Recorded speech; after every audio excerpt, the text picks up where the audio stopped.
Hola a todos, bienvenidos de nuevo. Continuamos con la serie Historia del Pueblo de Israel. Como ya es costumbre, vamos a recapitular un poco para saber en qué punto estamos. Ubicación geográfica, Oriente Medio, orilla oriental del Mediterráneo, la cultura mesopotámica, la cultura egipcia y finalmente la cultura de Roma como resultado de la evolución y el desarrollo de estos pueblos. El personaje de Abraham, la promesa de Dios, la salida de la tierra sumeria, de la tierra babilónica, para pasar a lo que es la tierra de la promesa de Dios,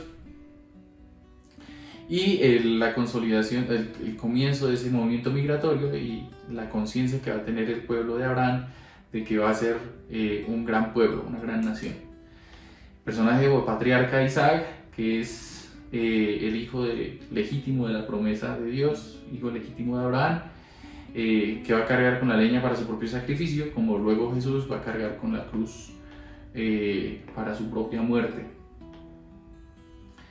Recordemos que tuvo un hermano que no era legítimo, que es Ismael, y que pues va a ser otro foco cultural propio de la zona desértica, y que luego va a tener alguna relación, por lo menos nominal, en la cultura islámica hacia el siglo VIII después de Cristo.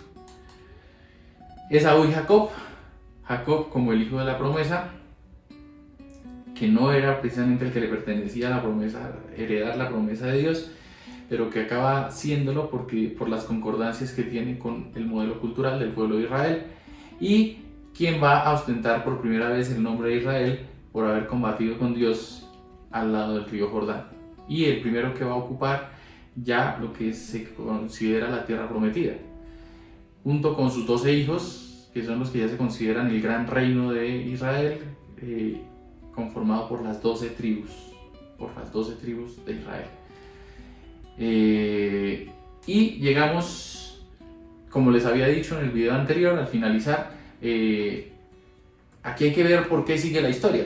Parece ser que con Israel podríamos concluir porque ya se cumple la promesa de Dios, están en la tierra prometida, son un gran pueblo y parece que todo está bien, pero pues obviamente pasa algo que hace que haya que retomar otra vez la búsqueda del cumplimiento de las promesas de Dios. Ese algo que pasa es la historia de José. Vuelvo a repetir que seguramente todos estos personajes, si bien pueden haber sido personajes históricos reales, en el texto bíblico son la narración de la historia de un pueblo, son una cierta alegoría, mitología de cómo surge el pueblo de Israel, la cultura judía. De hecho, parece ser que José es un personaje bastante acomodado a la historia, pero eso no quiere decir que no sea real lo que se cuenta con la historia de José, que es la llegada del pueblo de Israel a Egipto. Porque seguramente ustedes estarán diciendo, bueno, sí, pero el pueblo de Israel se caracteriza porque tuvo que huir de Egipto. Entonces, ¿cuándo llegó a Egipto?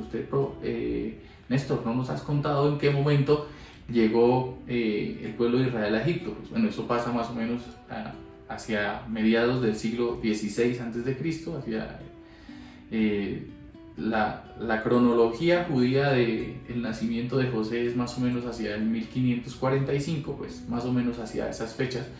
Podemos decir que entre el siglo XVI a.C. y el 15 a.C., el pueblo judío llega a la civilización egipcia, a la cultura egipcia. La historia bíblica cuenta que José es el hijo favorito de Israel, de Jacob. Obviamente sus hermanos deben conocer la historia de su abuelo y de su bisabuelo, es decir, de Isaac y Abraham, y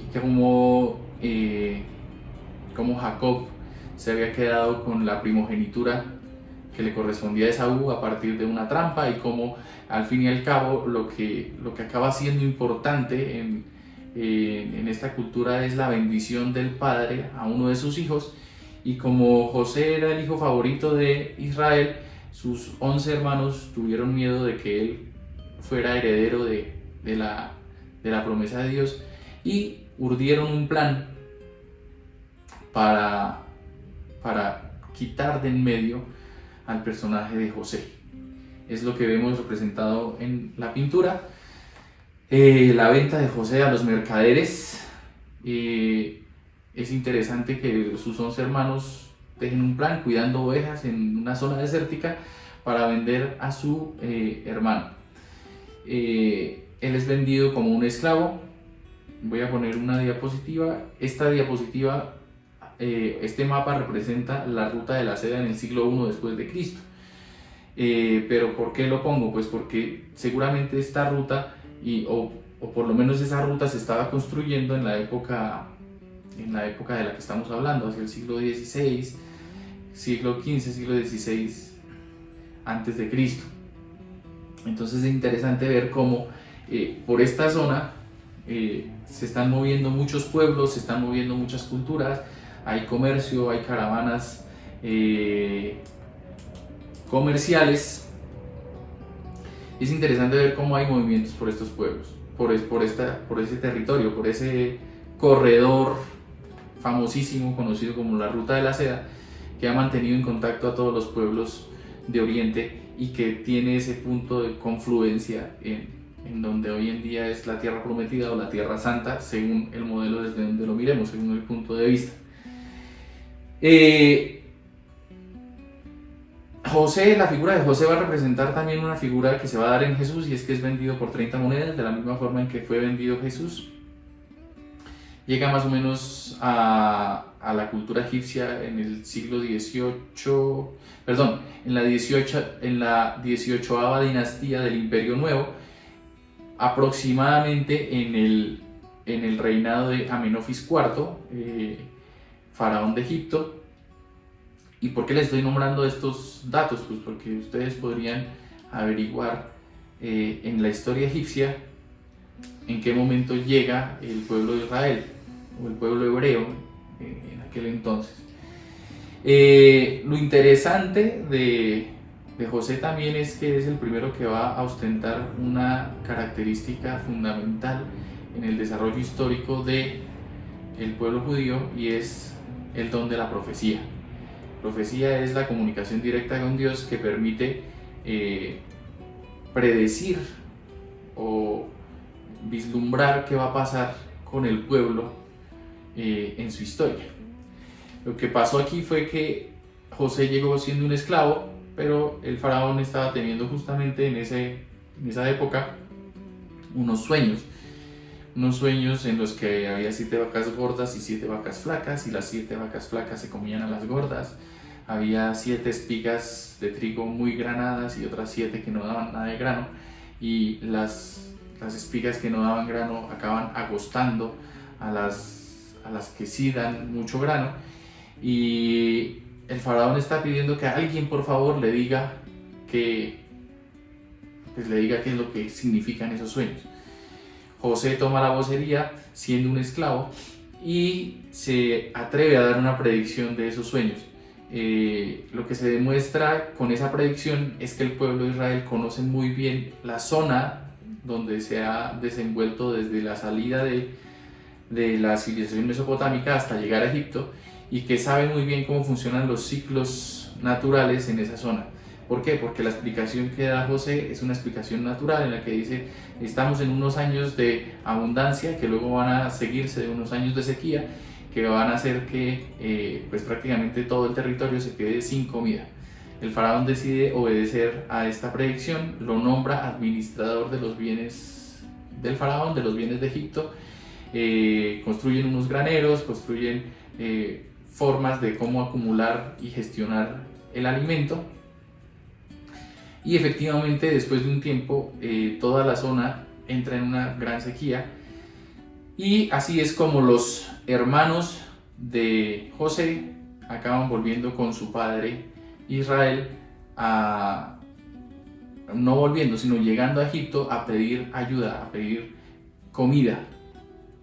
El texto bíblico es bastante elocuente en cómo llega el pueblo. De hecho, José le tiende una trampa a 2 de sus hermanos y los deja presos hasta que manda al menor, que es Benjamín, a buscar a su padre, y a él le dice que es José, y en fin, hay un encuentro ahí muy emotivo.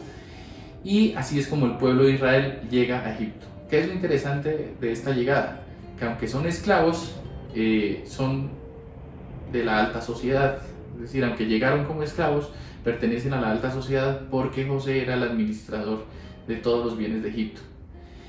Que los israelitas pertenezcan a la alta sociedad egipcia, o por lo menos que estén en ese papel de administradores de los bienes egipcios, es algo peligroso para Egipto. Por eso luego va a aparecer la esclavitud. ¿Por qué? Pues porque el pueblo de Israel es un pueblo que no se mezcla, porque es el pueblo elegido de Dios, entonces no se puede mezclar con otros pueblos. Y que a partir de José se va a considerar, o por lo menos en la civilización egipcia, se considera administrador de bienes. Y esto es peligroso, y esto luego se va a reflejar en la historia judía a lo largo de la historia.